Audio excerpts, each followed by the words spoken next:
হ্যাঁ, বের হচ্ছে, বের হচ্ছে। এই এই দারাজ থেকে দারুণ একটা জিনিস কিনেছি। এই গরমে আমাদের অফিসে এসি লাগানো হবে। বাট এসি লাগানোর আগে এই জিনিসটা দরকার। কি জিনিস, কি কারণে দরকার সেটা আপনাদেরকে দেখাবো ভিডিওতে বিস্তারিত। আমরা ২ টা নিয়েছি। এখানে একটা রয়েছে আর ওই বক্সে একটা। আগে এইটা খুলে দেখা যাক। দেখো এই পোজ দিতে, দিতে আবার ওই জন্য সেই মূল কৌটায় পোজ দিও না। এটা কি কেউ ধারণা করতে পারেন যে কি হতে পারে জিনিসটা? না, এটা সাধারণ কোনো মানে অ্যারোসল-টেরোসল ওই জাতীয় কিছু না। PU foam. এই ফোমটা কি কাজের আমরা একটু দেখব। আচ্ছা, এটা মাথায় দিতে হবে মনে হয়। হ্যাঁ, ওইটাই প্যাচের টাইট করো। আচ্ছা, এটা প্রেস করার সিস্টেম কি দিয়ে কি? না, তোমার গায়ে দেবো না। জিনিসটা হলো পিইউ ফোম, মানে এসি লাগানো হলে রুমের তো বিভিন্ন জায়গায় ফাঁকা থাকে না। আমি এক প্রকারের আঠা নিয়েছিলাম যে জায়গাগুলা এই যে ফাঁকা জায়গা বন্ধ করার জন্য, বাট ওই আঠায় কাজ হয় নাই, এজন্য এই পিইউ ফোম এটা কি কাজ করে, ফাঁকা জায়গায় ফোম ক্রিয়েট করে বন্ধ করে দেয়। দেখি কাজ হয় কিনা এখন।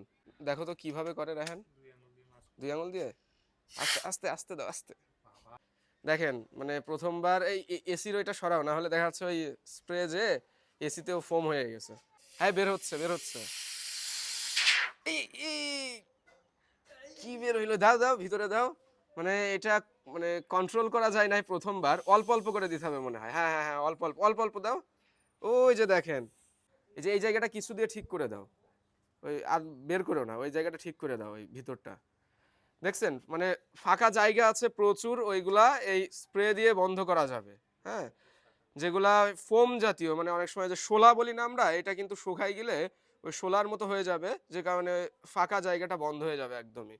এই দরজাটা এভাবে লাগাই দিব, দেওয়ার পরে ফাঁকা জায়গা বন্ধ হয়ে যাবে এবং এসির বাতাস কোনোভাবে বাইরে আসবে না। আমাদের রুমে এমন অনেক জায়গা থাকে, ফাঁক ফোকর থাকে, যেগুলো বন্ধ করার জন্য আমরা সঠিক উপায় পাই না। বাট এই ফোমটা দিলে ওই জায়গাগুলো একদম বন্ধ হয়ে যাবে। প্রেস করবা না, ওই যে দেখেন, ওই যে বন্ধ হচ্ছে। এটা আস্তে আস্তে মানে আরো ফুলবে না। ওকে, তো এটার দাম পড়ছে কত, 500 কি 450 টাকা দাম পড়ছে মনে হয়, দারাজ থেকে নিয়েছি। যদি কারোর প্রয়োজন হয় তো আমি কমেন্টে লিংক দিয়ে দিব, আপনারাও পারচেস করতে পারবেন এই জিনিসটা।